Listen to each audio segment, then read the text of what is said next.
Les psychologues sont-ils des putains de charlatans qui ne servent qu'à vous faire accepter des conditions de travail de merde qui vous rendent malheureux? C'est la réponse, la question pardon, à laquelle on va tenter de répondre un peu aujourd'hui, j'imagine, avec la prochaine vidéo de Za qu'on va regarder immédiatement, qui s'appelle Faut-il abolir la psychologie? Sachant que moi j'aime bien abolir des trucs en général, donc pourquoi pas? C'est parti. Donc là, ça dit que ça va retracer l'histoire de la critique de la psychiatrie, ou de la psychologie. Ouais, de la psychologie, pardon. Alors déjà, c'est vrai que c'est pas forcément clair pour tout le monde. Donc peut-être petite précision, c'est pas pareil hein, la psychologie et la psychiatrie tout le monde. C'est pas du tout pareil. Hein. Genre la psychiatrie c'est considéré comme étant une médecine, ce qui est bizarre déjà, bref, mais ça c'est un autre problème. Genre dans laquelle en gros il y a des médicaments, dans lequel en gros on va vous filer des traitements, ce genre de trucs. Alors que la psychologie c'est vachement plus un truc d'entretien, donc c'est toujours dans un but de soin et de guérison a priori, même si en vérité la grosse critique que j'ai à faire, c'est que c'est pas tant le soin et la guérison qui les intéressent que la productivité, le fait que vous soyez productif et inséré dans une société où l'organisation sociale fait que vous êtes de productif, ce qui est quand même le gros problème principal de ces deux trucs-là, tu vois. Mais c'est deux approches assez différentes. Par souci de précision, j'ai considéré que devoir illustrer le propos au maximum par souci d'éthique et de respect pour les victimes, je ne peux pas montrer le visage de chacun.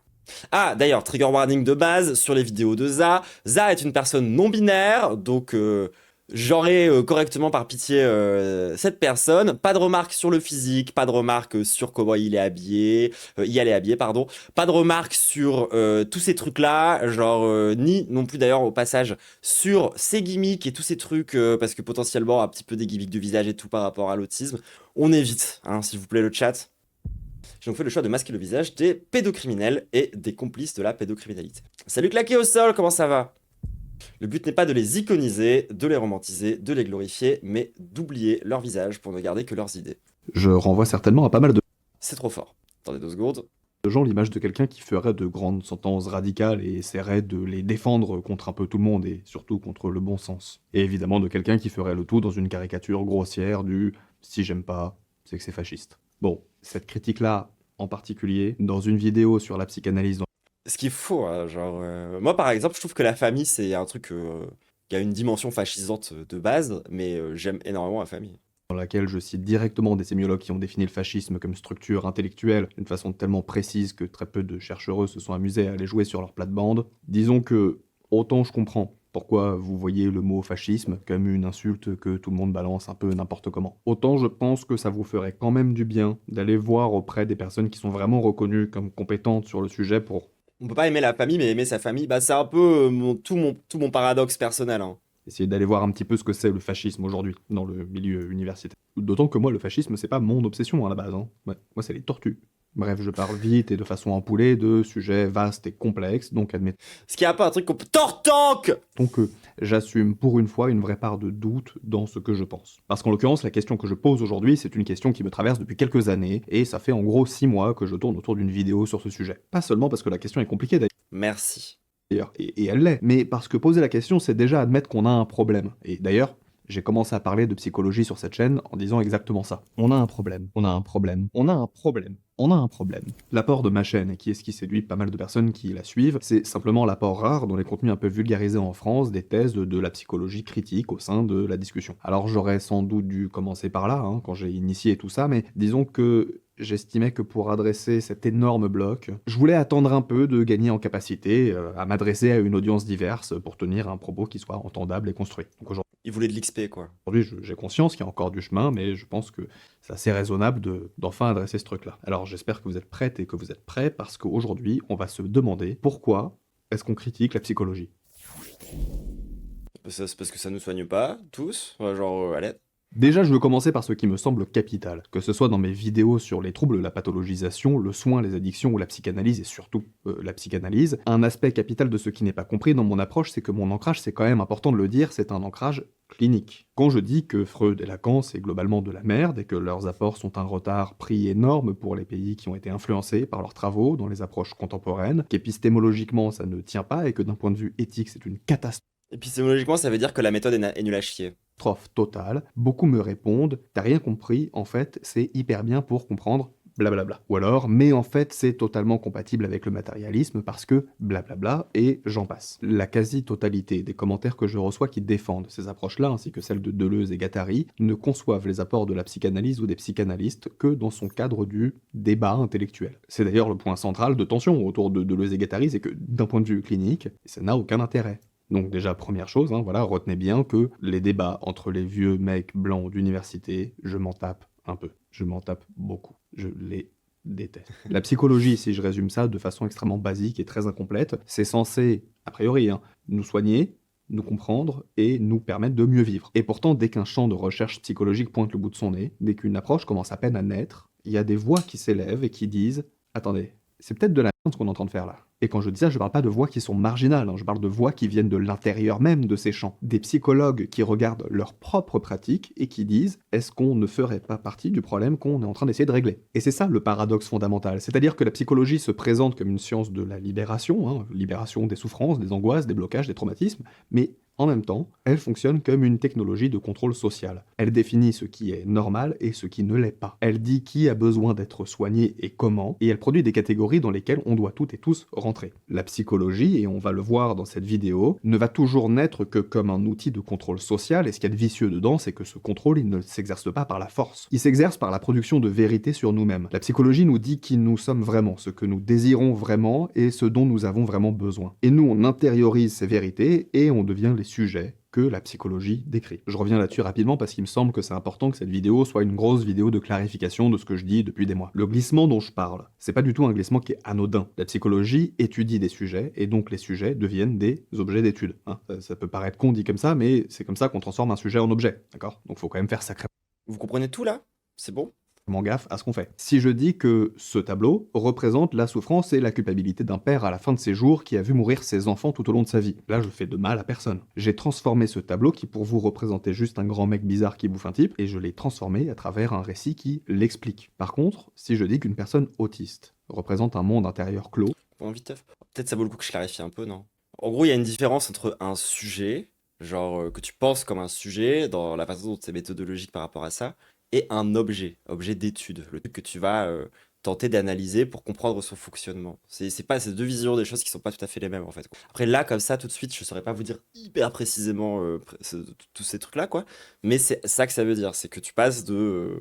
ouais, ça, la psyché devient l'objet d'étude de ce truc-là. Déployé comme une forteresse dont les murs avancent jusque dans ses gestes les plus quotidiens, je construis une scène qui prend le pas sur sa présence réelle au monde. Je peux construire un récit de l'origine des étoiles, du symbolisme d'un tableau, de la structure d'une molécule, mais quand je parle d'un être humain, le fait de transformer sa personne en disant des choses d'elle, c'est déjà une violence sociale qui est énorme. Nicolas Rose le formule d'une manière que j'adore, il dit « Nous sommes obligés d'être libres ». C'est-à-dire qu'on doit constamment travailler sur nous-mêmes, nous améliorer, nous développer, nous réaliser, et si on n'y arrive pas, c'est notre faute. C'est notre responsabilité individuelle. C'est quand même très pratique, hein.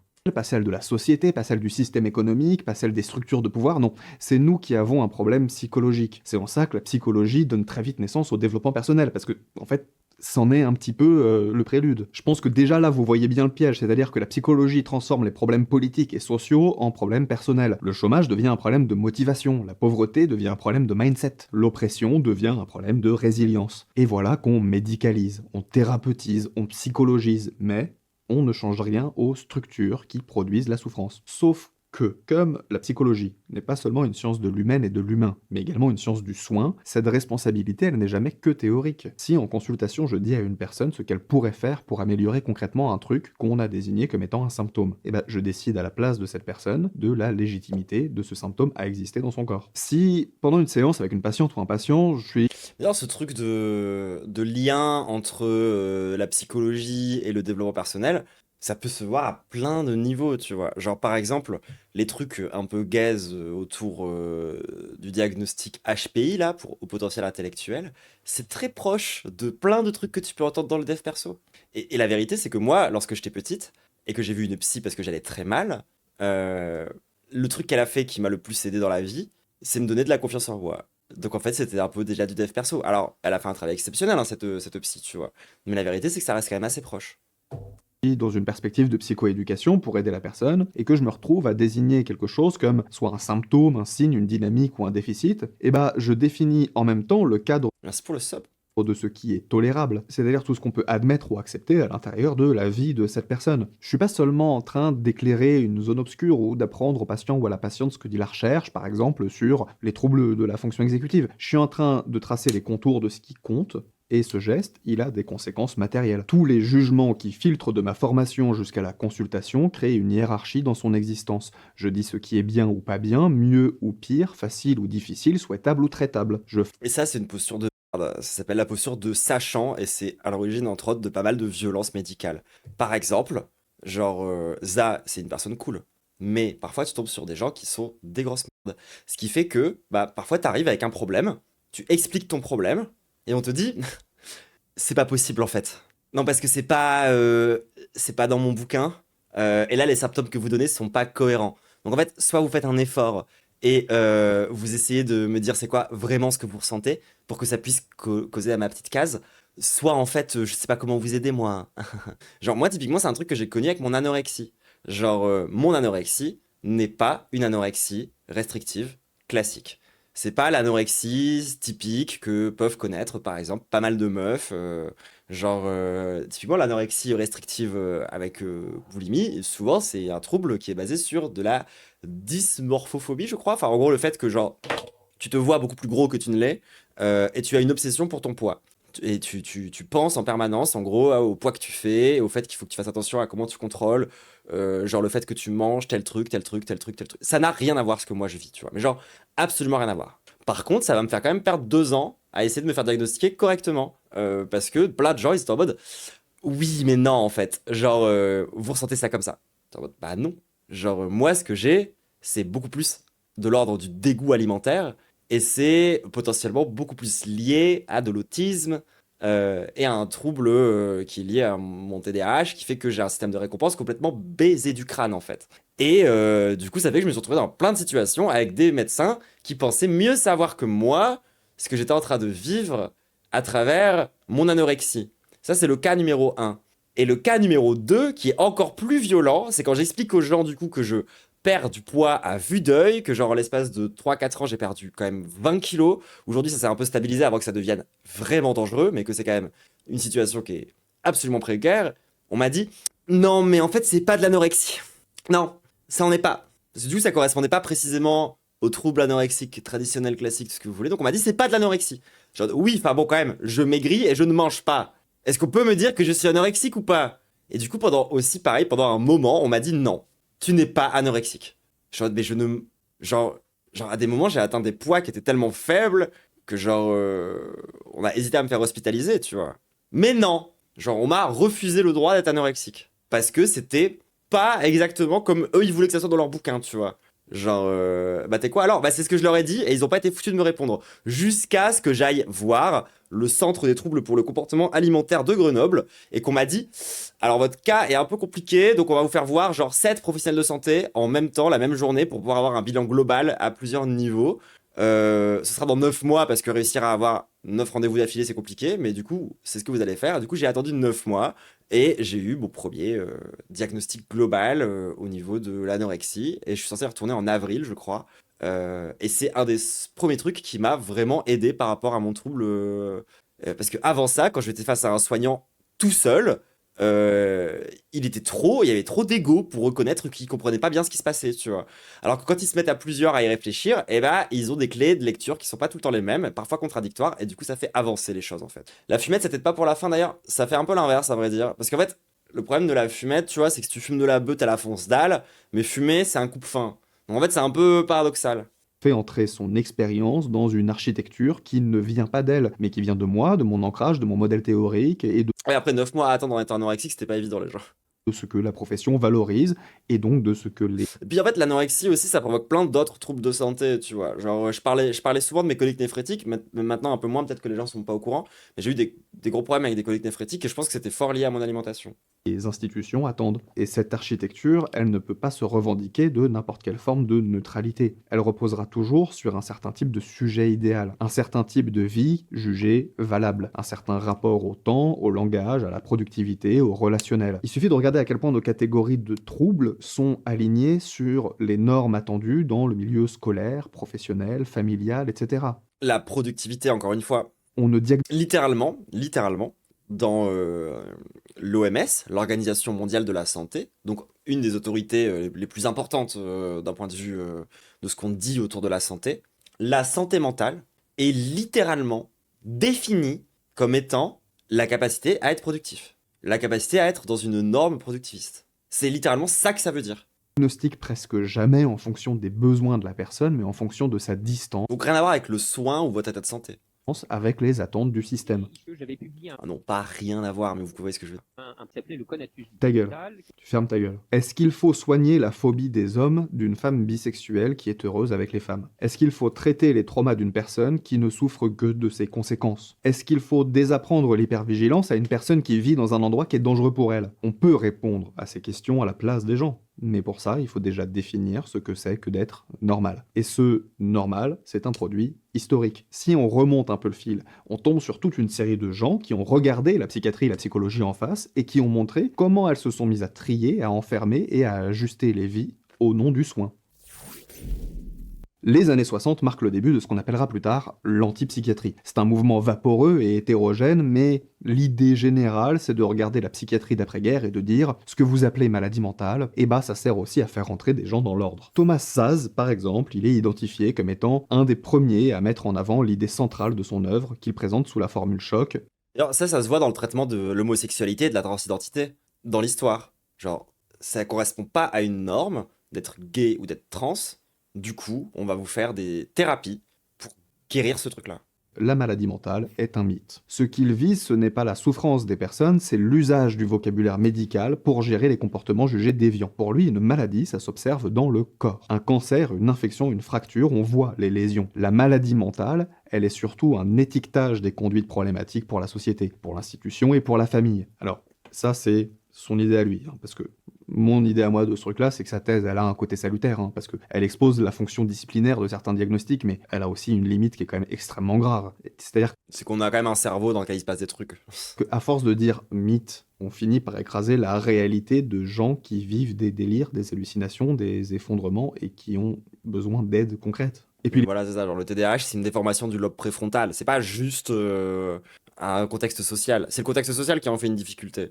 les technologies d'aujourd'hui permettent d'observer très concrètement certaines maladies mentales. Et c'est pas pour rien qu'il a cette limite énorme, c'est parce qu'il écrit cette phrase à un moment de sa vie où son travail est particulièrement marqué par la psychanalyse. Cet ancrage qui est très présent dans les débuts de l'antipsychiatrie, il crée un bloc intellectuel de psychiatres de l'antipsychiatrie qui vont pas mal ternir l'image de cette idée. Et refusent le vocabulaire médical, mais il reste dans une épistémologie psychanalytique où tout se joue du côté du sens, du contrat et du sujet libre. Les troubles y deviennent des problèmes de personnes qui sont responsables devant la loi et la morale, et pas des situations qui sont prises dans des déterminants matériels, neurologiques, et sociaux. Du coup, en dénonçant la maladie mentale comme un mythe, il déplace le projecteur, mais il laisse quand même beaucoup de gens seuls avec leurs effondrements, et des gens qui sont coincés entre la culpabilité individuelle et l'absence de soins. Parce que vous pouvez me dire... D'ailleurs, c'est un reproche que les gens font souvent à l'antipsychiatrie. Ils sont en mode ouais, mais du coup, vous ignorez complètement les souffrances des gens.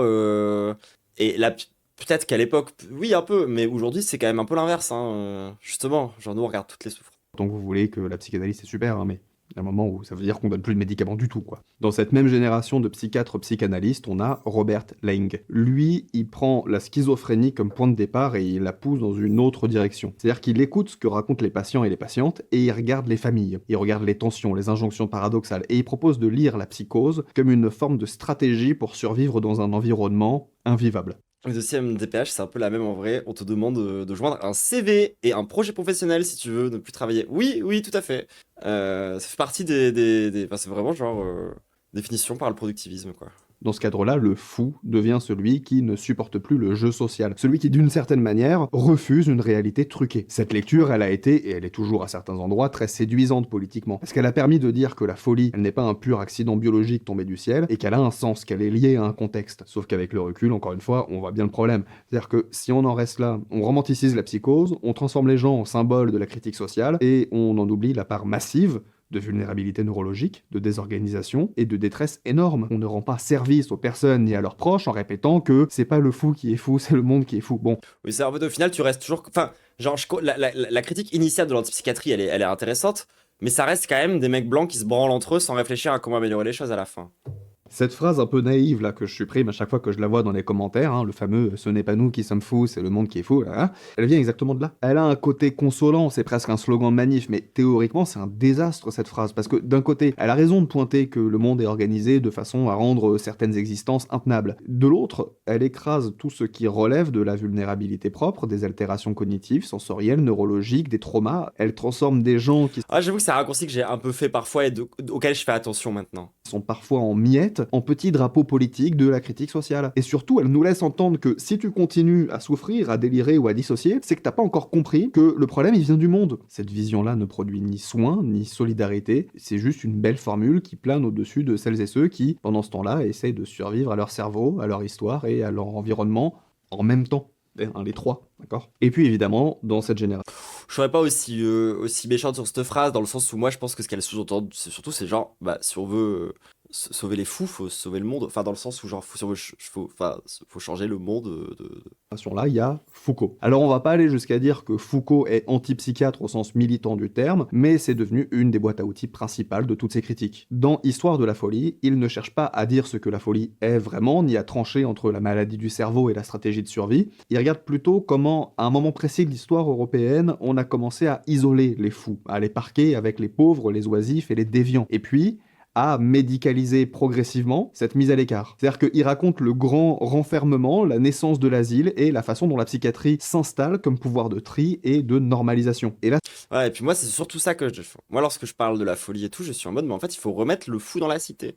c'est très différent parce que l'enjeu, c'est pas de nier la détresse des personnes, c'est de montrer que dès qu'on nomme quelqu'un aliéné, hein, c'est ce qu'on disait à l'époque, on ne fait pas qu'identifier un état, on le fait entrer dans un dispositif complet, avec un lieu, avec des pratiques, avec des discours, et puis évidemment, avec des rapports de force. Ce premier moment a une force évidente. Il casse l'évidence de la psychiatrie comme un simple progrès humaniste, et il nous rappelle que diagnostiqué, enfermé, traité, c'est toujours pris dans une certaine idée de l'ordre social. Mais il reste largement dans le registre de la démolition. Il montre ce que l'appareil psy fait de travers, il dévoile les fonctions disciplinaires des catégories, et il laisse en suspens une question très concrète. Qu'est-ce qu'on fait après ça de la demande de soins de celles et ceux qui ne veulent pas devenir des symboles de la critique de la société, qui n'ont pas envie d'être les révélateurs du système, et qui veulent juste délirer moins, dissocier moins, angoisser moins, souffrir moins, et tenir un peu mieux debout dans leur vie. Cette première génération, Foucault à part, hein, elle montre déjà que les premiers à répondre à la question « faut-il abolir ou réformer ?», eh ben, ils répondent très globalement « il faut abolir ». Mais ce qu'il propose en retour, c'est pas une sortie de l'épistémologie psy, c'est son extension. C'est-à-dire qu'on jette la psychiatrie organiciste, qui parle en termes de lésions et de cerveau, et on étale partout une grille psychanalytique ou existentielle centrée sur le sens, le contrat et le sujet libre. La famille, la société, l'État deviennent les vrais patients. Mais on reste enfermé dans la même manière de penser où tout se joue dans l'interprétation et la responsabilité individuelle, et où les vulnérabilités matérielles, neurologiques et sociales passent, encore une fois, au second plan. La deuxième vague, celle qui commence dans les années 80 et s'étend jusque dans les années 90, est moins spectaculaire que celle des premières années de l'antipsychiatrie. Elle est certainement aussi moins flamboyante, mais elle est surtout beaucoup plus précise dans la manière dont elle étudie la façon dont la psychologie s'imbrique dans le pouvoir. Et avec l'évolution des champs intellectuels de ces années-là, on y retrouve non pas un psychiatre, mais un sociologue, qui pour moi est absolument central. C'est probablement celui à qui on doit la survie du concept de gouvernementalité dans la psychologie. Donc évidemment, ça veut dire que c'est un gros lecteur de Foucault, et je parle de Nicolas Rose. J'ai pas tendance à aimer les trucs Connais pas. biographiques, mais un jour je pense que je vais finir par faire une vidéo juste sur Nicolas Rose, parce que lui il ne se contente pas de dire que la psychologie c'est juste du pur bullshit et qu'il faut tout envoyer promener, il pose une autre question. Maintenant qu'on est plus ou moins d'accord, qu'on peut partir du principe que la psy n'est pas seulement une science innocente qui décrit l'âme humaine, comment elle fonctionne politiquement, concrètement dans nos vies quotidiennes? Rose, il reprend bien la méthode foucaldienne, mais il l'applique systématiquement au complexe psy. Le complexe psy, à ne pas confondre avec la psy complexe, qui est encore autre chose, c'est la manière dont Rose appelle l'ensemble des institutions, des savoirs, des professions, des pratiques qui parlent le langage du psychologique. Ah, moi, du coup, je parle d'institution.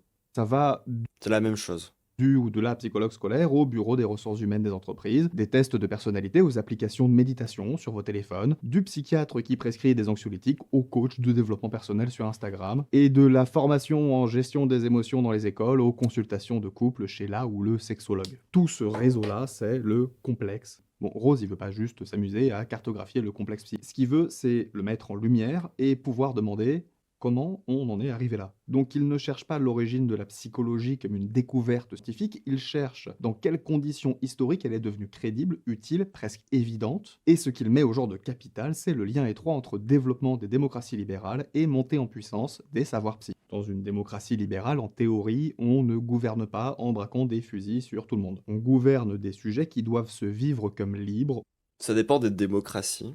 autonome, responsable. Sinon, on perd le côté libéral, du coup. La question, c'est comment faire tenir ensemble cette liberté proclamée et la nécessité de maintenir un certain ordre économique, familial, social, etc. C'est à partir de cette façon de questionner la psychologie qu'il fait entrer Foucault au cœur de la discussion, en démontrant que la psychologie est d'abord arrivée dans nos sociétés comme une technologie de gouvernement. Elle fournit des grilles pour décrire les individus, des outils pour les mesurer, des techniques pour les transformer. Elle permet d'obtenir des comportements conformes à des normes sans passer par la coercition directe. Dans Governing the Soul, Rose déroule ça sur une série de terrains très concrets. La gestion des soldats traumatisés pendant et après les guerres, les réformes des écoles dans les démocraties libérales et la montée des tests de QI, des bilans. D'ailleurs, ça me fait trop rire. Désolé, genre, j'ai encore un flash de Radio Moda, mais faut que j'arrête d'en parler. Oh là là là là. Oh. Et des évaluations standardisées, l'entreprise qui se met à parler de ressources humaines, de climat social, de motivation et de leadership, la famille qui se redéfinit petit à petit autour de la figure de l'enfant bien ajusté, de la mère. Genre, littéralement, dans sa vidéo, il explique que, genre, le féminisme, en gros, ça consisterait uniquement à décrire les souffrances des femmes et à ignorer les souffrances des hommes. Genre, une énorme partie de son argumentaire est entièrement basée là-dessus. Alors que, littéralement, le terme de masculinité toxique a été inventé pour parler des syndromes post-traumatiques après la guerre du Vietnam et le fait que les mecs se suicidaient et qu'ils se faisaient du mal à eux-mêmes. Genre, je pète mon crâne son inculture et comment il est bête. Mais bref. J'ai dit on réactait pas à sa vidéo de cours. Suffisamment bonne, et des parents qui doivent être à la fois aimants, structurants, stimulants et disponibles.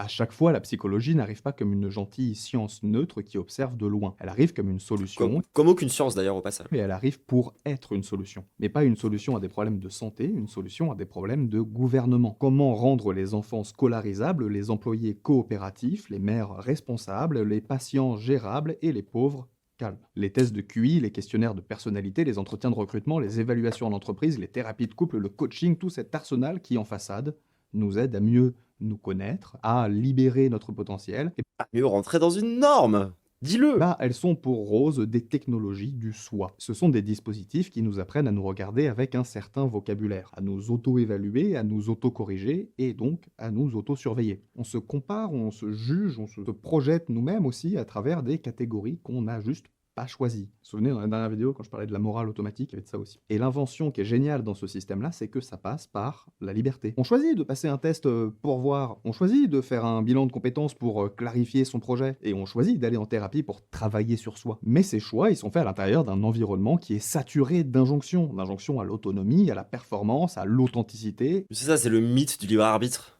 et à la bonne communication. On finit par voir nos problèmes avec les yeux de la psychologie et on prend en charge nous-mêmes le travail de normalisation. Rose y résume ça par une formule slogan que j'ai déjà citée tout à l'heure, c'est « on est obligé d'être libre ». Libre de se gérer, de s'optimiser, de se soigner et de se remettre en question en permanence. Et quand on commence à regarder la psychologie de cette façon-là, elle n'apparaît plus du tout comme juste un ensemble de théories qui sont bonnes ou fausses sur l'esprit humain. Elle devient très concrètement un outil de ce que Foucault appelle la gouvernementalité. Et une gouvernementalité qui serait donc libérale, et donc qui serait une manière de gouverner un peu à distance, en s'appuyant sur des experts, des normes, des données, des discours, etc. Tout ce qui vient expliquer aux individus de façon très scientifique qu'il y a une bonne direction vers laquelle ils doivent se conduire. Les psys, les tests, les protocoles, ils deviennent des médiateurs entre l'État, le marché, la famille, l'école, l'hôpital et le système colonial. Ils formulent les problèmes en termes de difficultés, d'adaptation, de troubles de la personnalité, de déficit en compétences sociales, Alors que moi je parle de lutte des classes, de bonne grosse lutte des classes. de problèmes de régulation émotionnelle, tout ce qui permet de prescrire des programmes, des dispositifs et des prises en charge calibrées. Et il y a quand même une très grosse différence qui saute aux yeux quand même entre la première génération et la deuxième, c'est que Rose et celles qui travaillent avec lui ne disent jamais « abolissons la psychologie », et elles disent « libérons la folie ». Et elles mettent au jour une tension structurelle. D'un côté, les pratiques psychologiques peuvent réellement soulager des gens, ouvrir des espaces de parole, permettre d'échapper à des formes de violence brute, et de l'autre, ces mêmes pratiques sont prises dans des circuits de pouvoir qui fabriquent des sujets adaptés à des normes très situées. Je répète, je le dis souvent, situé, ça veut dire qu'on peut placer dans l'histoire, dans l'espace, donc dans une culture, etc. La critique, elle porte plus seulement sur des médecins qui seraient autoritaires ou sur des hôpitaux qui seraient violents, elle porte sur un mode de production de subjectivité qui colle parfaitement avec le capitalisme tardif et ses exigences de flexibilité, responsabilité individuelle, projet de soi, etc. Cette deuxième génération, elle déplace la question.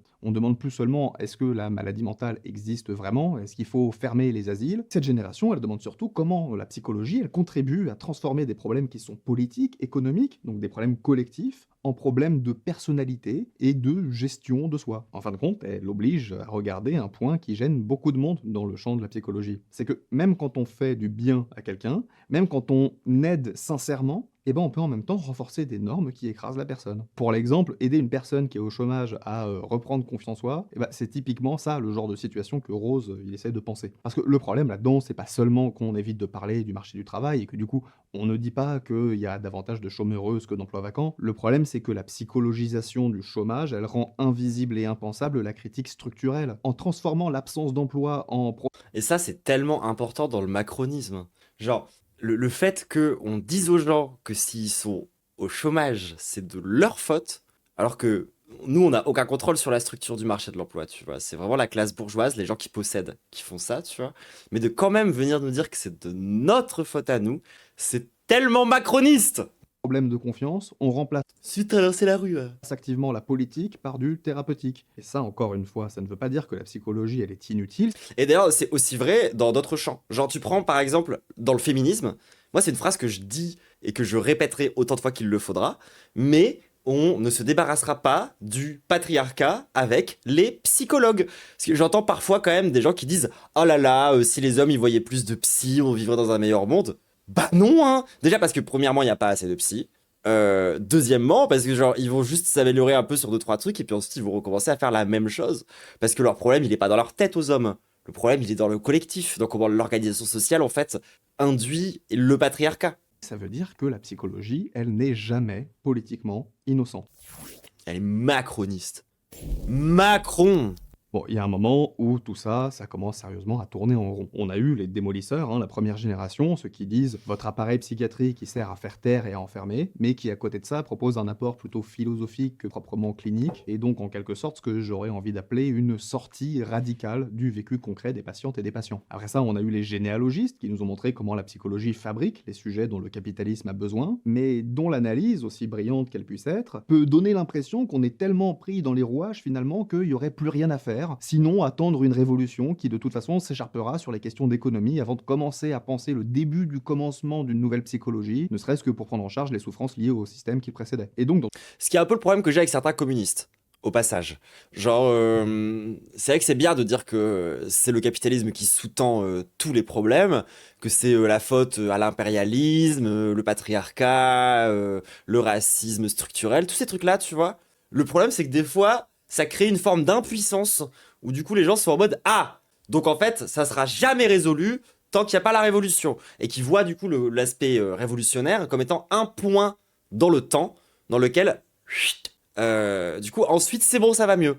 Sauf que moi à la base je suis plutôt issu d'une culture anarchiste qui a tendance à penser qu'en fait la révolution c'est quelque chose qui n'est pas figé et c'est pas un moment, c'est aussi une pratique, la pratique révolutionnaire, et que justement c'est aussi au travers de pratiques qu'on change, les choses. Genre, par exemple, tu vois, quand je parle de la famille, et quand j'explique que pour moi, le polyar révolutionnaire et c'est du polyamour révolutionnaire qui vient s'opposer d'ailleurs au polyamour romantique, que je critique beaucoup, bah en fait, c'est une façon de déjà maintenant construire un mode relationnel dans lequel, en fait, on peut déjà créer un peu cette société future dès maintenant. Et en fait, pour moi, c'est même hyper important parce que c'est ça aussi qui va nous structurer pour permettre justement à cette société post-révolution d'advenir. Et c'est entre autres une de mes analyses de pourquoi est-ce qu'il y a plein de trucs qui fonctionnent pas dans la révolution parfois, c'est que en fait on tente aussi de s'attaquer aux bourgeois avec les armes de la bourgeoisie, alors qu'on devrait vraiment penser à un système différent et qu'on devrait déjà avoir expérimenté ce système-là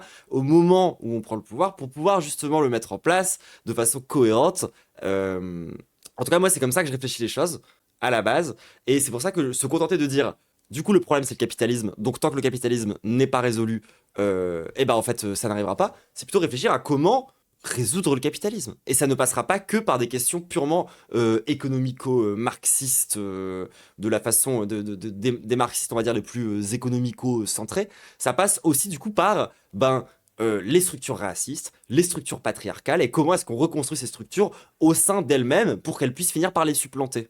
Tout ça, il y a toujours une question qui traîne, c'est on fait quoi maintenant Conclusion, faisons du théâtre à poil. Toi, t'as bien suivi ma vidéo sur la Révolution espagnole. concrètement avec la demande de soins, avec les diagnostics et avec les gens qui continuent d'aller voir des psys parce qu'ils en peuvent plus. Encore une fois, ça peut paraître très radical de penser le truc comme ça, mais jusque-là, les D'ailleurs, apports qu'on a eu dans les deux... c'est un truc que plein de gens comprennent pas. Genre, ils sont en mode ah ouais, t'es anti-psy. Et du coup, pourquoi du coup, tu dis que tout le monde devrait arrêter d'aller voir le psy? Je suis en mode bah non, justement. C'est parce que je suis anti-psy. C'est parce que j'ai vu plein de psychiatres et plein de psys que je suis anti-psy, justement. Et la plupart des personnes qui sont les plus anti-psy ont un psychiatre en vérité. Hein. précédentes générations, c'est soit pour nous dire arrêtez tout, on n'a pas besoin de soigner les gens, il suffit de changer la vie, soit pour nous dire continuez à soigner les gens si ça vous chante, mais sachez que vous êtes complice d'un système qu'on ne peut de toute façon pas changer. Et c'est à partir de là qu'émerge une troisième génération qui essaye justement de sortir Une troisième voie. de cette impasse. On voit apparaître tout un courant qui se réclame de la psychologie critique et des psychological humanities. C'est un mouvement assez hétérogène avec des chercheuses en psychologie sociale, psychologie critique, psychologie communautaire, en études féministes, en études postcoloniales ou encore Ça, c'est un peu mes trucs préférés moi, dans la psycho. en psychologie indigène. Et justement, ce qui les rassemble, C'est pas assez fort la vidéo? et c'est important pour notre question, c'est le refus de choisir entre abolition pure et collaboration résignée. Ils veulent ouvrir un autre chantier. Comment faire de la psychologie autrement, sans abandonner ni la critique, ni le soin. Thomas Théo est probablement celui qui a formalisé l'enjeu le plus clairement. Pour lui, la psychologie mainstream a un problème qui va au-delà de la simple participation au pouvoir. Le problème, c'est qu'elle produit activement de la violence dans sa manière même de faire de la recherche. Il appelle ça une épistémologie de la violence. Et en fait, Théo, il revient à un truc que Kant avait déjà pointé. Pardon, je vais mettre un tout petit peu plus de gain. C'est dommage, on est à la moitié de la vidéo, mais je peux racheter un tout petit peu de gain. Attendez.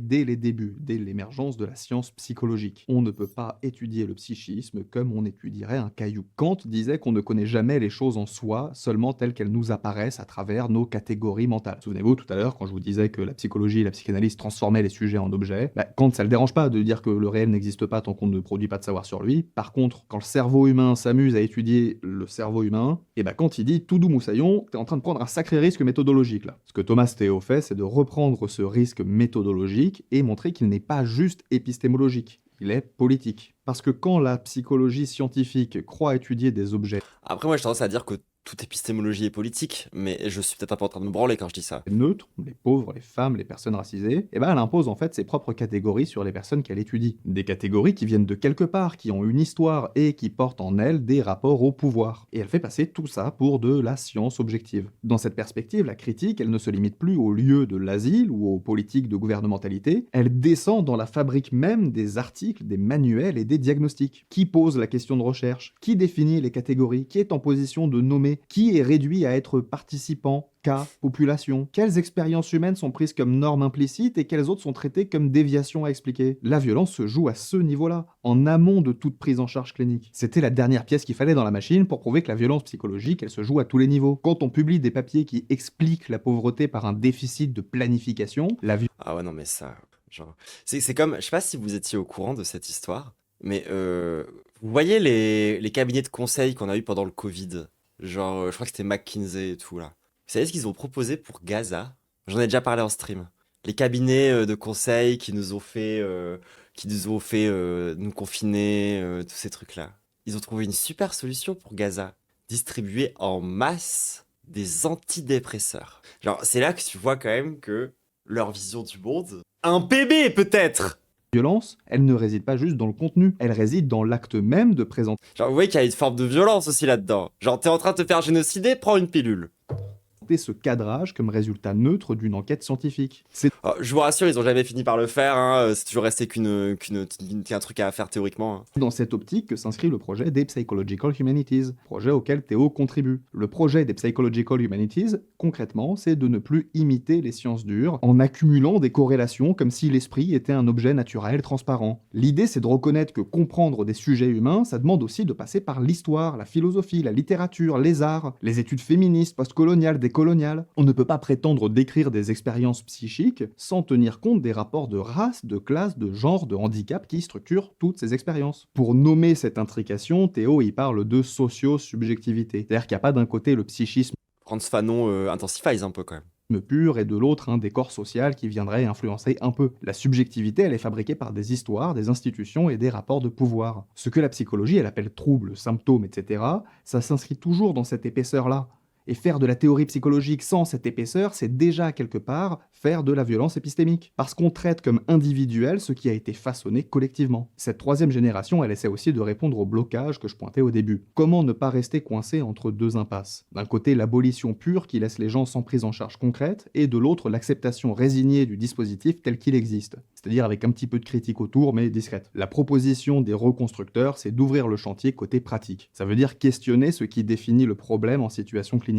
Refuser les diagnostics qui n'apportent rien d'autre qu'une mise au pas, impliquer les personnes dans la construction du sens donné à leur expérience, et se demander à chaque fois quelles conséquences matérielles va avoir telle formulation ou telle étiquette. Et évidemment, ça veut aussi dire arrêter de jouer au jeu du plus de science réglera tout dès que la crise de légitimité de la psy se manifeste. Ça aussi, c'est un truc que Rose y montre très bien dans ses bouquins quand il analyse le tournant neuro. Face aux critiques adressées à la psychologie et à la psychiatrie, une partie du champ répond en se réfugiant dans le cerveau. On passe d'un sujet psy à un sujet neuro. On promet enfin des bases solides, des biomarqueurs, des interventions ciblées, sauf que la logique politique reste la même. On continue de transformer des questions d'habitat, de travail, de violence systémique en risque individuel de dépression, de troubles cognitifs, de conduite suicidaire, autant de choses qu'il faut prévenir à coups de programmes et de molécules. Alors, les reconstructeurs, ils ne rejettent pas en bloc les neurosciences ni les données quantitatives, ils demandent Ah non, bah, d'autant plus que la neuropsy, ça peut aider des gens, hein. Enfin, je sais pas pour dire, mais genre, typiquement, les troubles de l'attention, tu passes beaucoup par des neuropsies. dans quel récit plus large on les insère, à quelles questions on les fait répondre, pour Et voilà, c'est exactement ça, c'est comme toutes les sciences au final. Genre, il y a un contexte social. qui est-ce qu'on les mobilise? Est-ce qu'on s'en sert pour renforcer la Oui, même dans la science physique. responsabilité individuelle à gérer son cerveau comme un capital, ou est-ce qu'on s'en sert pour documenter les effets destructeurs de certaines La neuropsy, un PB quand même, hein, mais la psy aussi, un PB un peu. organisations sociales sur les corps et les esprits? En gros, cette troisième génération, elle ne propose pas une bonne psychologie pure qui viendrait miraculeusement remplacer la mauvaise. Elle met sur la table un critère éthique et politique simple mais exigeant. Est-ce que ce qu'on produit comme savoir et comme pratique augmente la capacité des personnes à comprendre leur situation, à peser sur les rapports qui les affectent, à créer des alliances, ou est-ce que ça les renvoie encore une fois à leur tempérament, à leur gène, à leurs déficits et à leur incapacité supposée à s'adapter? Et c'est là que le lien avec la pratique clinique il devient évident. Quand on se demande en séance si on est en train d'aider quelqu'un à rendre sa vie Je sais pas pourquoi j'y pense là maintenant, mais moi ça me fait. Typiquement, il y a toujours un terme dans la psycho, dans la psychiatrie qui me baise mon crâne. Je ne comprends pas comment on en est venu à penser à ça, tu vois. Genre, il y a des réalités derrière qui sont très concrètes, hein. Mais les mots qui sont utilisés pour parler de troubles de la personnalité, c'est quand même un peu une dinguerie. Genre le problème, c'est ta personnalité, d'accord? C'est toi. C'est comment, c'est ta personnalité. Voilà, d'accord? Donc essaye d'être un peu mieux. D'arrêter d'avoir une personnalité aussi bizarre. Je trouve que c'est d'une violence de dire aux gens, genre, désolé, mais tu as une personnalité problématique. Je suis en mode, j'aime pas les mots qui sont choisis, hein. Après, tu vois, genre, typiquement, le trouble de la personnalité parmi ceux que je connais le mieux, tu vois, t'as le trouble borderline et le trouble dissociatif de l'identité. C'est des vrais trucs, des vrais PB. Genre, moi, j'ai connu plein de gens qui font des crises border et c'est quand même un sacré délire. Le problème, pour moi, c'est de dire que c'est leur personnalité. Genre, souvent, c'est quand même des big, massifs traumatismes dans leur gueule. C'est pas genre leur personnalité le problème. Et j'avoue que quand j'entends le terme trouble de la personnalité, j'ai un peu un haut le cœur en mode genre. Surtout qu'en plus de ça, les fameux troubles de la personnalité, on se rend de plus en plus compte que c'est souvent lié à des traumatismes dans l'enfance, hein, au passage. Mais bref. vie vivable dans un environnement hostile, ou si on est en train de le réadapter à un truc qui le détruit, eh ben on doit poser exactement la même question que cette troisième génération essaye de formaliser. Comment faire de la psy sans renoncer à la critique, et comment faire de la critique sans abandonner celles et ceux qui ont besoin de soins maintenant, et pas dans un monde idéal à venir. Sauf que souvent ça mène les gens à se détester, à détester avoir une personnalité et finir d'être consentement tiraillé dans une lutte contre la société et négation de ça. Mais complètement, hein, enfin, genre. Moi, le point commun avec toutes les personnes borderline avec lesquelles j'ai relationné, c'est que ils ont aucun ego et qu'ils ont l'impression d'être des personnes horribles. Genre, et d'être toxiques. Genre, pour ça que j'ai un problème avec le mot toxique et avec la toxicité, les gens. Alors, c'est entre autres pour ça, quoi. C'est que moi, 80% des gens qui sont venus me voir en me disant bonjour, je suis toxique, et ben les trois quarts, c'était des personnes qui étaient genre soit mal suivies, soit complètement traumatisées, souvent les deux. Alors que les gens les plus toxiques que je connaisse, eux, ont l'impression d'être hyper healthy. Et la vérité, c'est qu'ils le sont parce qu'ils sont fonctionnels dans le patriarcat, par exemple. Et du coup, effectivement, de ce point de vue-là, ils sont parfaitement fonctionnels. Alors qu'ils font vivre un enfer à tous leurs proches. Bon, maintenant qu'on a fait ce tour historique de la critique moderne de la psychologie, qu'on a identifié énormément de problèmes, et on aurait pu continuer longtemps, qu'on a suffisamment ici et sur plein d'autres vidéos de la chaîne critiqué les logiques... Ce qui est d'ailleurs un peu aussi mon problème avec la notion de pervers narcissique, au passage. C'est que, du coup, on a l'impression que le problème des pervers narcissiques, c'est leur personnalité. Genre en mode, c'est parce que, du coup, en fait, structurellement, ils ont une personnalité de merde et qui fait que ça devient des enculés, quoi. Et c'est pour ça que j'ai tendance à préférer, moi, le terme de manipulateur violent. Parce que je trouve que ça correspond mieux à déjà la réalité qui est décrite par ce qu'il y a derrière le terme de pervers narcissique. Et surtout que moi, je le dis parce que, en fait, pour moi, tous les hommes et une écrasante partie des femmes se construisent comme des manipulateurs violents. Le truc, c'est aussi que la violence des mecs, elle prend des dimensions différentes de par leur position de dominant. Mais en fait, la masculinité te construit. Et ça, c'est vrai pour beaucoup de masculinités, genre pas toutes, mais énormément de masculinités, y compris certaines masculinités chez les cuirs. C'est que ça te transforme en manipulateur violent, en fait. Genre. C'est pas le problème, il est pas individuel. Genre, parce qu'un manipulateur ne peut pas manipuler les gens, ou ne peut pas manipuler les personnes et tout ce qu'il y a autour de lui, euh, juste comme ça, parce qu'il est manipulateur. Il faut un contexte, genre, qui permette cette manipulation, qui permette cette emprise. Et justement, genre, c'est parce que, genre, là où un manipulateur violent, genre, est extrêmement dangereux, c'est justement quand il a cette emprise, parce que du coup, bah, en fait, il peut appliquer au maximum tout ce qu'il a de manipulateur et tout ce qu'il a de violent au sein de cette emprise. Et souvent, pas toujours, mais très souvent, ces emprises, on parle souvent d'emprise psychologique, alors que dans une écrasante majorité des cas encore, l'emprise, elle est matérielle. Genre, il y a vraiment un truc autour de l'emprise concrète que les gens, ils peuvent avoir. Genre, si je reprends par exemple le cas Elidia Fougou, tu vois, bah en fait, il y a vraiment cette notion aussi de tenter de faire en sorte que la meuf, elle emménage le plus vite possible chez toi, pour que du coup, derrière, bah, en fait, vous habitez au même endroit, sauf que c'est chez le mec, et du coup, ça crée une forme d'emprise, parce que tu deviens dépendante. Mais PN, ça a jamais été dans la psycho, c'est full psychanalytique. Si tu peux tricher, pourquoi tu le ferais pas en même temps? Il y a zéro conséquence négative. Bah, c'est oui, c'est tout le problème de la masculinité. C'est Et par contre, faut faire attention quand même à pas non plus tomber dans une pensée un peu inverse où tu te dis, bon, en fait, les mecs peuvent être des agresseurs et des manipulateurs violents parce qu'il n'y a aucune conséquence. Faut pas tomber derrière, du coup, dans une pensée purement punitiviste dans laquelle, du coup, tu te dis que si ça avait des conséquences, genre par exemple la peine de mort, bah du coup, les mecs arrêteraient d'être des agresseurs.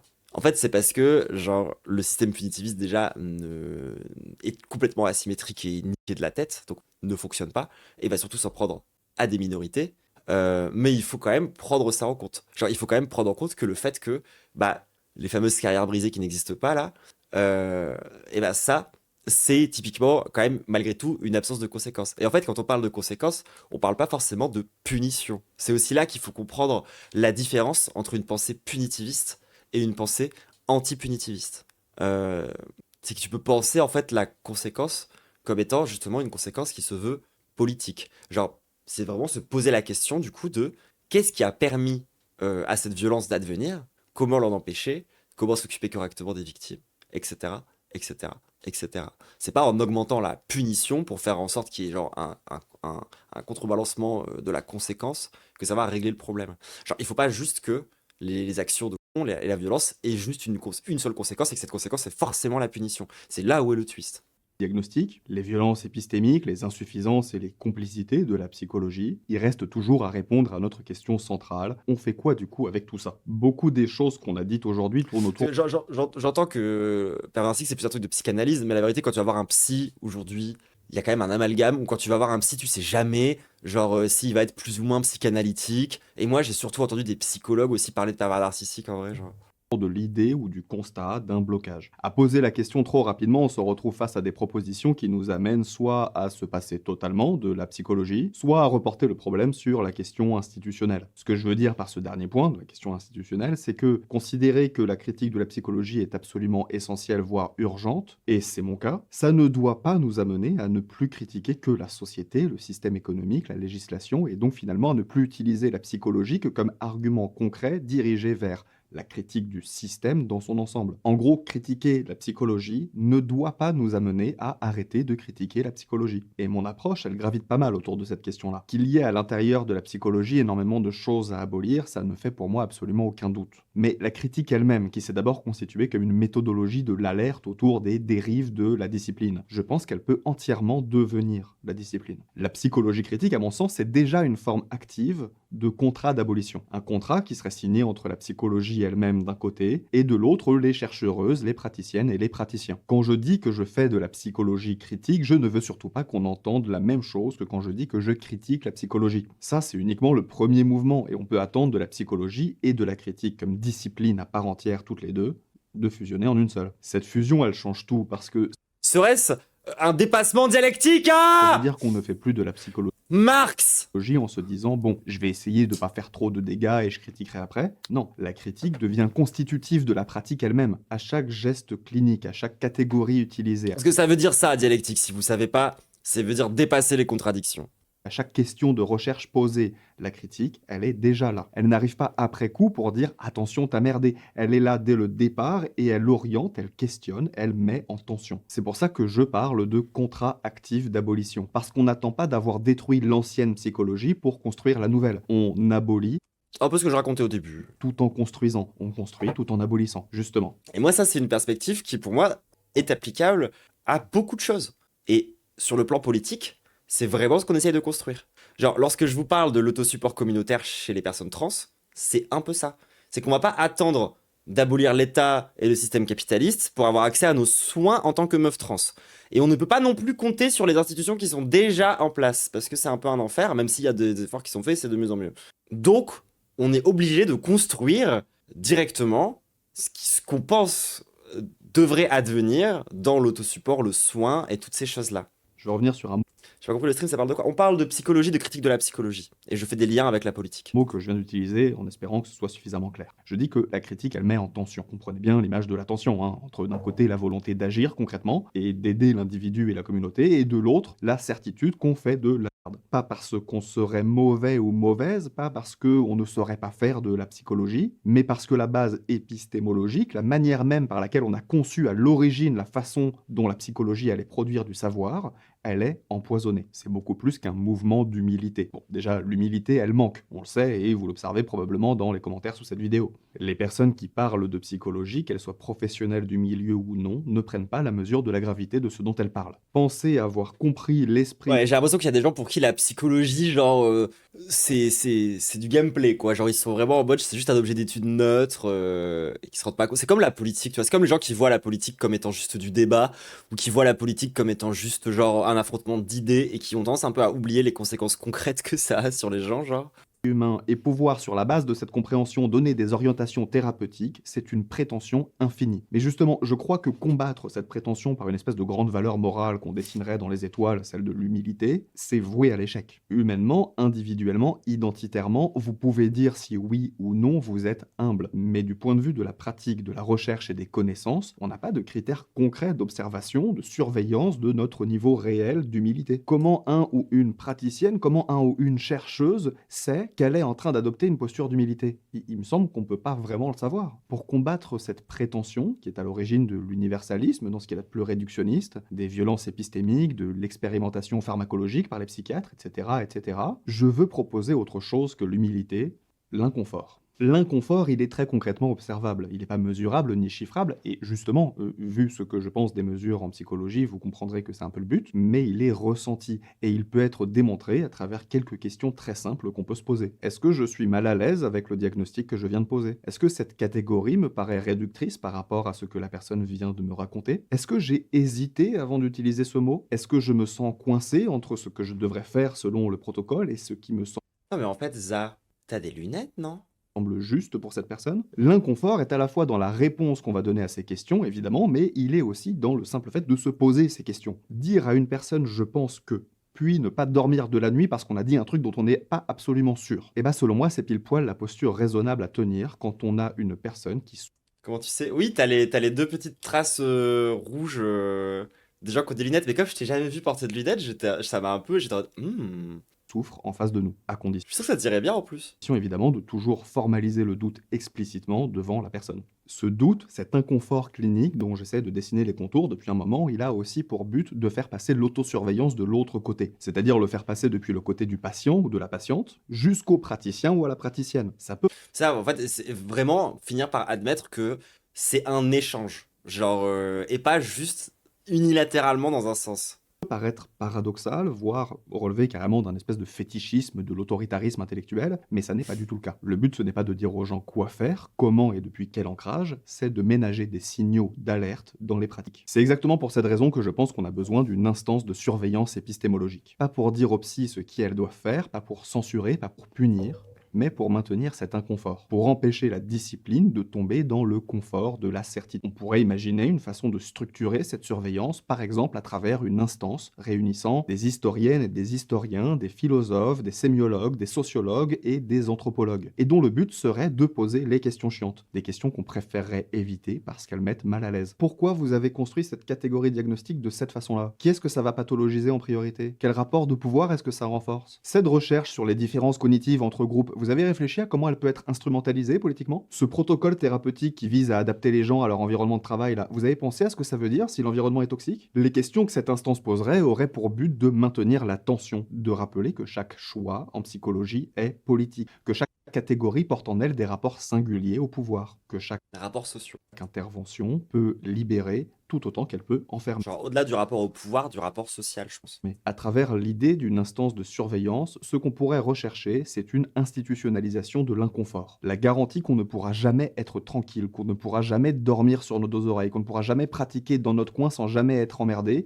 et qu'à échelle plus large, on ne pourra jamais dire bon, ok, maintenant c'est bon, on a compris, on a trouvé la bonne psychologie, tout va bien pour toujours. Parce que justement, le jour où on est tranquille, le jour où on dort sur nos deux oreilles, le jour où on est certaine et certain qu'on fait du bien, on a perdu. On est redevenu un rouage de la normalisation. On participe à faire entrer les gens dans l'ordre, on soigne en enfermant, on libère en contrôlant. On ne critique pas la psychologie pour la détruire, pour abandonner les gens qui souffrent maintenant et qui ont besoin de soins maintenant. On critique la psychologie pour maintenir cet inconfort, pour refuser la certitude et garder vivante la tension entre l'envie d'aider et la conscience qu'on va reproduire des violences en aidant. Et j'irais même plus loin que la position même du praticien ou de la praticienne produit a priori plus de violence que de soins. On critique justement parce qu'on croit qu'une psychologie critique est possible. Une psychologie où la critique n'arrive pas après coup, mais qui est constitutive de la pratique elle-même. Parce que justement, elle accepte d'être surveillée de l'extérieur, et parce qu'elle sait reconnaître La psychologie qui évolue, quoi. qu'assumer ses choix politiques sera toujours plus salutaire que de se cacher derrière la neutralité scientifique. C'est épuisant. D'autant plus que, a priori, le monde va pas se figer du jour au lendemain, donc quoi qu'il arrive, il faudra toujours y réfléchir. Parce que, encore une fois, si les problèmes liés à la psychologie sont issus de contextes sociaux, et bah si ces contextes sociaux changent, ce qui est le cas depuis toujours, donc je vois pas pourquoi ça s'arrêterait, bah en fait il faut réadapter. C'est inconfortable, de fait, c'est inconfortable. C'est une lutte permanente à l'intérieur d'un champ scientifique dont on doit reconnaître qu'il n'y a nulle part, ni dans son passé, ni dans son futur Et moi je trouve ça important dans n'importe quel champ scientifique de rappeler le conflit. lointain, une forme finie, aboutie, qu'il suffirait d'appliquer également à chaque chose. Entre l'abolition qui abandonne et la collaboration qui normalise, il me semble que ce soit la seule voie qui tienne debout. Voilà pourquoi on critique la psychologie. La troisième voie. Pour maintenir l'inconfort, l'incertitude et la tension permanente. Alors, on critique, on doute, on est mal à l'aise, on soigne, on théorise, on blesse et on recommence. Parce que quand on se mêle de ce qui ne nous regarde pas, on met les mains dans le destin entier de la vie et de l'esprit. Bon, ça aurait été un sacré morceau cette vidéo. Ouais, c'était dense, hein, mais c'était bien, hein. C'était beaucoup plus clair que la vidéo d'avant, je tiens à le dire. Vidéo, j'espère qu'elle répond à ses objectifs et qu'elle reste accessible, qu'elle n'est pas trop épuisante à regarder. Évidemment, je le dis parce qu'il faut le dire, cette chaîne elle existe grâce à vos soutiens, que ce soit par les abonnements payants via Patreon ou les subscriptions YouTube, ou simplement par vos abonnements, vos commentaires et vos partages. Donc merci infiniment à toutes celles et tous ceux qui continuent de soutenir mon travail. J'attends le moment que tu parles de Roussel. Mais une fois que j'ai dit ça, j'ai quand même un mot de conclusion à ajouter. Je vais vous confier un truc, c'est que à la fois j'ai l'impression de jamais en faire assez dans mon travail, de ne pas répondre assez vite aux mails de mes patientes et de mes patients, de ne pas être assez engagé dans le projet de création d'une communauté de recherche, de supervision. Attends, le lien de la chaîne, bien sûr, n'hésitez pas à aller suivre Za. Et d'ailleurs, pour les gens qui me regardent sur YouTube, le lien de la vidéo est en description. Soutien, de n'être pas assez là pour les personnes que j'accompagne et qui ont besoin de moi. Et quelque part, tout ça, c'est pas si incohérent puisque je prône moi-même l'inconfort. Mais justement, je disais, à la fois, j'ai l'impression de ne jamais en faire assez dans mon travail et à la fois, je suis aussi extrêmement fier. Extrêmement fier de réussir à proposer des concepts nouveaux et je pense importants à travers ces vidéos. La notion d'inconfort clinique, je suis peut-être pas la première à y avoir pensé. En tout cas, j'ai pas trouvé d'équivalent dans la recherche. Mais je sais que ce concept, tel que je le développe, il est une vraie proposition à la hauteur des enjeux qu'il essaye de confronter. Le problème, c'est que c'est pas un article revu par les pairs, ni un livre, ça viendra peut-être un jour ça, mais c'est une longue vidéo avec des blagues, des excès et un contexte qui est peu favorable à la reprise. On cite rarement dans un article, dans une page Wikipédia ou dans un livre, une vidéo YouTube comme source pour discuter un concept. Moi, j'ai envie que ça change, et justement, j'ai envie que la recherche puisse se faire au moins en partant publique, gratuite et accessible. C'est pour ça que je fais ce que je fais. Mais donc, si vous êtes dans la recherche, Très bonne vision des choses. l'édition, la clinique, peu importe, et que vous croyez dans tout ce que je viens de proposer, je vous demande très humblement de m'aider à ne pas en rester là. À ne pas sortir du visionnage de cette vidéo en vous disant « Eh ben c'était intéressant, ça va faire son chemin, on passe à la suite ». Non, la situation de la psychologie contemporaine, elle est absolument catastrophique. Et j'aimerais qu'on s'organise, qu'on se relaie et qu'on puisse vraiment faire porter nos propositions plus loin et plus fort. Parce que c'est de la santé des gens dont on parle là. Et qu'on peut pas négliger ce besoin sous prétexte que C'est un peu le taf que j'essaie de faire aussi ici en faisant du React. Hein. oui, mais le malheur, il est causé par le système économique et social. C'est vrai, c'est le cas. Mais un sujet n'a pas la priorité sur un autre. Je sais que beaucoup pensent ça, mais c'est pas vrai. Quand on fait une hiérarchie des urgences entre le politique et le psychologique, on oublie toujours l'un ou l'autre. Et non seulement les deux sont dépendants l'un de l'autre, mais en plus, régler l'un ne change rien à l'urgence que représentait l'autre. Il y avait un politicien aux dernières élections présidentielles qui proposait la France des jours heureux, sans avoir un seul point dans son programme qui proposait quoi que ce soit pour rendre les gens heureux. Encore une fois, si on claque des doigts et qu'on atterrit soudainement dans n'importe quelle utopie de votre choix, ça n'efface pas la misère qui existe déjà. Les corps et les esprits sont meurtris, et proposer qu'on laisse passer le temps des générations pour que tout guérisse d'un bloc, Il y a aussi des politiques qui ont essayé de faire la politique de la douceur. c'est complètement illusoire. La modernité ne guérit pas la souffrance humaine. Merci pour votre soutien et merci d'avoir regardé cette vidéo. Et bah c'était bien. Très bonne conclusion tout ça. Bref, allez, Nikon Roussel. Non, c'était vraiment bien. En vrai, genre, c'est une bonne introduction à tous ces sujets-là autour de la question de la critique de la psy. Même si je trouve que c'est pas toujours méga clair la frontière entre psychologie et psychiatrie, mais en même temps, je capte pourquoi. C'est parce que dans la réalité, la frontière est pas si importante que ça non plus à certains moments où genre les psychiatres font appel à beaucoup de oui d'accord c'est clair genre les psychiatres font appel à beaucoup de concepts psychologiques et l'inverse est vrai aussi mais c'est vrai que moi parfois ça m'arrive quand j'en parle que des gens genre quand tu critiques la psychiatrie pensent que du coup la psychologie is fine et il n'y a pas de problème dans la psychologie et à l'inverse du coup parfois quand tu critiques la psychologie les gens vont dire ah dans ce cas là faisons référence à la vraie médecine qu'est la psychiatrie alors qu'en fait c'est à peu près la même comment dire c'est à peu près les mêmes tensions et le même problème de vision du monde le même problème on va dire un peu épistémologique qu'il y a entre les deux mais je sais pas moi parfois comment faire pour vraiment expliquer aux gens ça correctement et c'est typiquement le genre d'écueil dans lequel tombent parfois certaines personnes plus anti-psy ou certaines personnes plus anti-psychiatrie, etc. Et tout. En même temps, tu peux voir la vidéo sans couper pour React, et si t'es focus, tout passe sans effort, c'est compréhensible du premier coup. Ouais, je suis d'accord, franchement, c'est bien. Franchement, la vidéo était cool. Et du coup, moi, je suis vraiment d'accord avec cette conclusion hein, de... du coup, qu'est-ce qu'on fait? Qu'est-ce qu'on fait concrètement? Comment est-ce qu'on s'organise collectivement pour gérer ces trucs-là, tu vois? Et bah, typiquement, je vais encore revenir sur moi, ce qu'on fait d'un point de vue communautaire. Mais ouais, nous, genre chez les trans, du coup, on a un peu des galères par rapport à ça et on essaye d'expérimenter des premières solutions. Parce qu'en fait, on a pas mal de meufs chez nous qui sont complètement folles. et du coup comment on les aide, sachant que souvent elles se retrouvent aussi ostracisées du système de santé. Donc en fait on est obligé de faire du soin communautaire à partir de là. Et du coup on est obligé de, comme il dit, construire déjà une nouvelle façon de faire du soin psy en fait. Mais après on a des galères par rapport à ça, et j'ai un petit peu l'impression que c'est des sujets qui sont assez émergents, y compris au sein de l'autosupport. Où pendant longtemps l'autosupport c'était surtout avoir accès à un logement, de la bouffe, et un traitement hormonal. Concrètement, c'était surtout ça.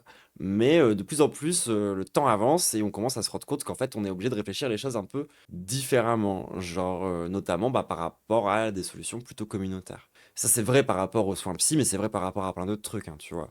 Genre, par exemple, il y a de plus en plus d'échanges de fringues qui se font au sein des communautés pour permettre aux personnes de transitionner sans avoir à racheter l'intégralité de leur garde-robe, ce qui est un coût hyper vénère en vérité. Et c'est typiquement le genre de truc auquel il faut qu'on pense pour trouver des solutions communautaires en fait à des problèmes que sur le coup on peut penser individualistes. Genre comment tu te fringues, t'as l'impression que c'est un problème de toi à toi-même, alors qu'en fait ça peut être imbriqué dans toute une dimension collective et communautaire. Et ben le soin psy pour moi c'est un peu pareil. Genre l'intérêt aussi derrière de ces vidéos, des vidéos de ça aussi, c'est que non seulement ça nous permet de progresser, tu vois, sur le plan, on va dire strictement de nos connaissances par rapport au monde psy, mais ce qui est surtout important derrière, c'est savoir comment avoir de meilleures pratiques psy, y compris de ne pas laisser la pratique psy à des professionnels qui sont diplômés de je sais pas quoi de mes couilles. C'est que la pratique psy, elle doit être un peu genre faite par aussi la communauté, faire tout le monde, avec évidemment chacun selon ses besoins, pour chacun selon ses moyens, tout ça. Mais d'enlever du coup le soin psy qui serait possédé que par une certaine classe de sachants et du coup de la remettre dans la communauté. Et ensuite du coup de savoir comment faire ces pratiques-là correctement. Et c'est des travaux qui sont vraiment en cours. Et c'est des travaux d'ailleurs qui sont importants à travailler avant de forcément faire n'importe quoi. Genre moi ça me fait aussi pas mal penser par exemple à la justice communautaire, à la justice dite transformatrice. Où en fait concrètement on le théorise beaucoup, on en parle énormément, mais dans les faits et dans la pratique, aujourd'hui, il y a des immenses problèmes. Je prends par exemple des cas très nombreux de gens qui pensent avoir la formation nécessaire pour faire de l'anticarcéralisme, de l'antipunitivisme, et qui du coup se forment en cellule de médiation, alors qu'en vérité, ils n'ont pas les compétences ni les pratiques qui seraient les bonnes pratiques à avoir pour faire de la justice transformatrice, et du coup parfois se retrouvent à faire plus de mal que de bien, parce que du coup tu t'organises en une médiation qui peut parfois potentiellement être sous l'emprise de une des deux personnes, ou tu peux faire de la médiation qui va avoir des conclusions qui du coup vont être perçues comme étant la conclusion légitime de cette affaire-là, alors que la médiation en tant que telle n'a pas eu les bonnes pratiques qu'il faut avoir. C'est un peu d'ailleurs le problème principal qu'ont pas mal de personnes avec le bouquin que moi j'aime beaucoup mais qui est critiquable, d'Elsa Marceau autour de faire justice. C'est que dans faire justice, il y a quelques éléments pratiques de comment s'y prendre, mais le gros du bouquin, c'est surtout de la théorie antipunitiviste, et c'est surtout, en fait, accessible à de la récupération et au fait qu'on puisse du coup derrière genre l'instrumentaliser au service des agresseurs. Et c'est pour ça qu'il y a plein de gens qui voient la justice transformatrice, la justice non punitiviste, comme étant un problème à part entière parce que ça permettrait du coup à des agresseurs de pouvoir en vrai mieux s'en sortir et tout. Alors qu'en vrai le problème c'est pas la théorie en tant que telle, c'est surtout la pratique et le fait que plein de gens pensent en fait après avoir lu un bouquin que c'est bon. Du coup ça y est, ils peuvent faire de la pratique. Mais non en fait. Genre, il faut pour ça se référer à des comités de gestion. Et il faut se référer du coup à des gens qui ont déjà cette pratique-là et qui l'ont déjà fait pour pouvoir le faire vous-même. Et tu peux pas t'organiser dans un comité de médiation n'importe comment. Et ben, je pense que de la même façon qu'avec du coup les problèmes psy, faut qu'on soit méfiant de ça, tu vois. Genre, il y a ce truc il faut qu'on fasse un soin communautaire, mais qu'on se pose du coup la même question que la psychocritique, en mode d'accord, mais est-ce que là, ce qu'on est en train de faire, c'est pas en train de renforcer des trucs répressifs, c'est pas en train d'enfermer les gens dans une problématique, c'est pas en train de créer en fait un truc qui va faire en sorte que les gens du coup s'isolent. Il faut réfléchir toujours, et moi c'est mon esprit un peu peut-être marxiste qui dit ça, mais il faut toujours réfléchir la pratique et la théorie comme étant deux choses qui sont en réponse l'un avec l'autre et qu'il faut réadapter en permanence à travers non seulement toi t'as appris de ta pratique, donc en fait la pratique déjà c'est quelque chose qui crée de la théorie, mais aussi de voir en quoi ta pratique, elle a forcément changé l'objet d'étude ou le sujet d'étude euh, en tant que tel, et donc du coup de faire cette adaptation-là en fait, et d'être tout le temps en permanence dans ce qu'expliquait Eza dans sa vidéo, cette tension en fait qu'il va y avoir entre le savoir plus théorique et le savoir plus pratique. La question de l'inconfort que je pose, c'est aussi de dire que tu peux pas être une personne qui va prétendre soigner, changer concrètement la vie de 40 personnes et bien dormir la nuit. Non mais ça oui, et ça c'est, et d'ailleurs ça c'est aussi vrai pour le coup, du coup dans le soin communautaire, où parfois justement un des biais dont je parle, si vous voulez un exemple un peu concret de ça, c'est le fait que parfois du coup tu te retrouves dans des situations où on a des sœurs qui tentent d'en aider une autre et qui n'y arrivent pas parce que la situation est juste ingérable pour plein de raisons, et qui du coup derrière vont être en souffrance totale de ne pas pouvoir aider la personne.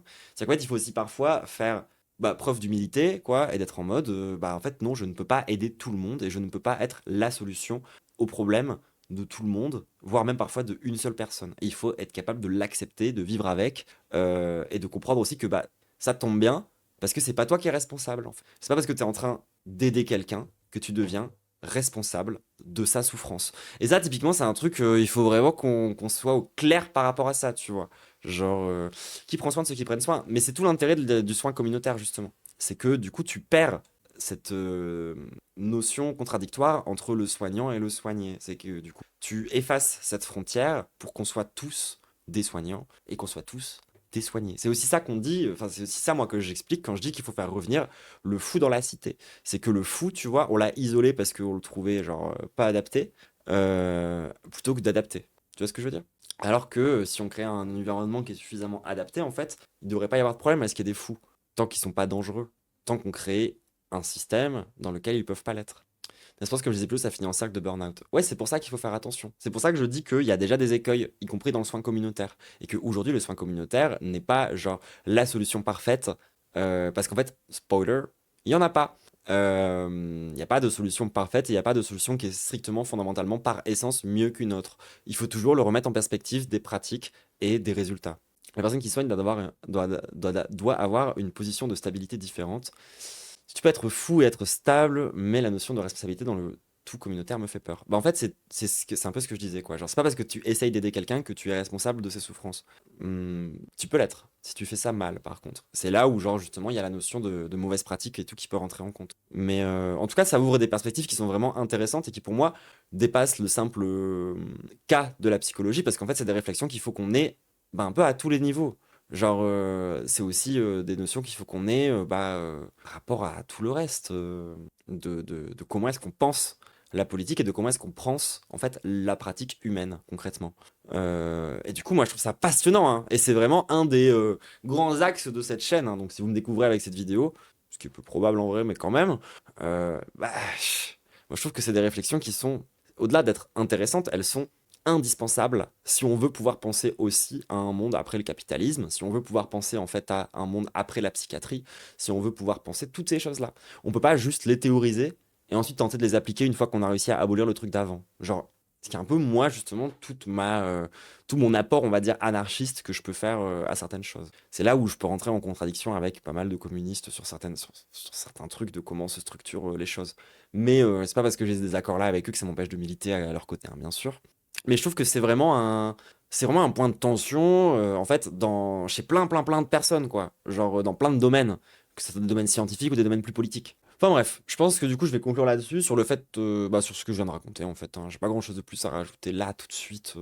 Donc, je vais dire un petit bisou à YouTube. Hésite pas toujours à t'abonner, lâcher ton meilleur pouce bleu, ton meilleur sub, tous ces trucs-là. Euh, N'hésite pas surtout à aller follow la chaîne de Za et à la soutenir financièrement. Il y a son Patreon qui est dans la description de sa vidéo, tout ça, tout ça.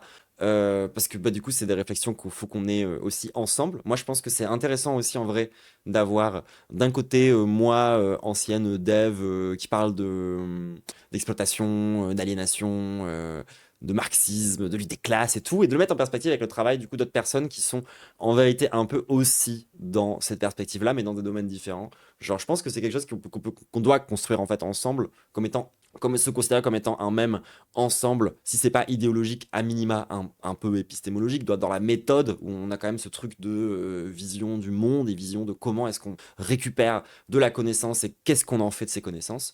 Moi, je trouve ça intéressant. En tout cas, j'aime beaucoup cet arc troublante X-ZA qu'on a sur cette chaîne depuis quelques mois maintenant. Et je pense que ça va continuer comme ça. De toute façon, y a pas de raison. Honnêtement, pour le moment, c'est vraiment parmi mes reacts que je préfère faire. Hein, donc, on va continuer. Voilà, bref, j'ai déjà dit au revoir à YouTube. C'est la vraie conclusion de la vidéo qui